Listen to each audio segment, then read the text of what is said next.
राधा अष्टमी, राधा कृष्ण के प्रेम की कुछ अनसुनी कथाएं। राधा और श्री कृष्ण का प्रेम अमर है। राधा ने श्री कृष्ण से और श्री कृष्ण ने राधा से निस्वार्थ और आत्मिक प्रेम किया था।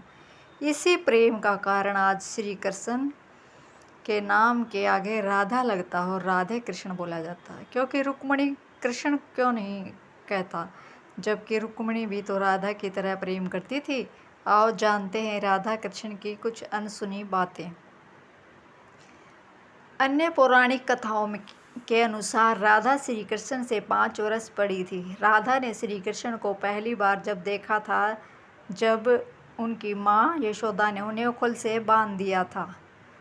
उन्हें देखकर राधा बेसुध सी हो गई थी और उनके प्रेम में पड़ गई थी। उन्हें लगा था कि यह किसी पूर्व जन्म का रिश्ता है। कुछ लोग कहते हैं कि वह पहली बार गोकुल अपने पिता वृषभानु जी के साथ आई थी, तब श्री कृष्ण को पहली बार देखा था।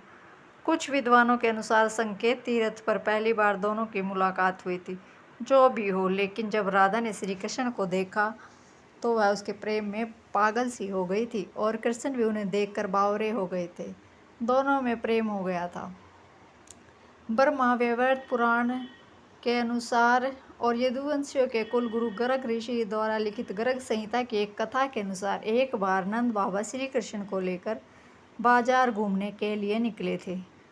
उसी दौरान राधा और उनके पिता भी वहां पहुंचे थे। दोनों का वहां पहली बार मिलन हुआ। उस दौरान दोनों की ही उम्र बहुत छोटी थी। उस स्थान को सांकेतिक तीर्थ स्थान कहते हैं। संकेत का शाब्दिक अर्थ है पूर्व निर्दिष्ट मिलने का स्थान।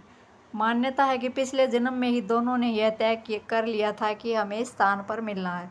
कहते हैं कि यह गर्ग संहिता के अनुसार एक जंगल में स्वयं ब्रह्मा ने राधा और कृष्ण का गंधर्व विवाह करवाया था।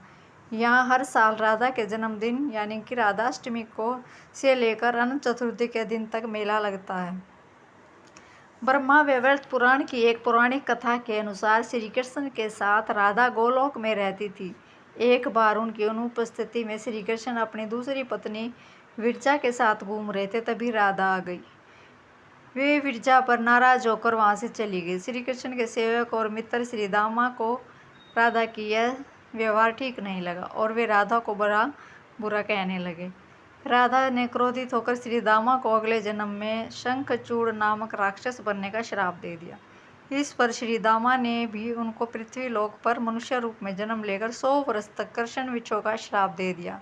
राधा को जब यह श्राप मिला था तब श्री कृष्ण ने उनसे कहा था कि तुम्हारा मनुष्य रूप में जन्म तो अवश्य होगा, लेकिन तुम सदैव मेरे पास रहोगे। यही कारण था कि राधा और श्री कृष्ण का बचपन में विच्छोह हो गया था।